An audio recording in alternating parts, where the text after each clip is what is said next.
तो इनका अकीका भी अल्लाह के रसूल ने फरमाया और अव्वल वक्त में ही फरमाया।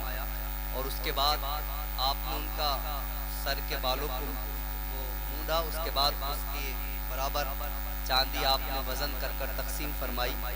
तो ये भी सुन्नत है। और इसी तरह अगर उस टाइम मौका ना मिले तो ज़िंदगी में आप जब चाहें जब कर सकते हैं। अगर जवान भी हो चुके हैं तब भी अकीका हो सकता है, शादी हो चुकी है तब भी अकीका हो सकता है, बच्चे हमारे पैदा हो गए तब भी अकीका हो सकता है। बल्कि मैं अभी रात भी एक जगह जो है अकीके लिखे के लिए जानवर में ज़िबा कर कर आया, और मतलब यही था कि वो काफ़ी उम्र के लोग थे। इसमें कोई शर्त नहीं है कि बच्चा होगा तभी अकीका होगा, लेकिन हाँ जितना जल्द हो सके उतने जल्द कर लेना चाहिए ताकि बच्चे को अकीके की बरकतें अल्लाह अता फरमाता रहे।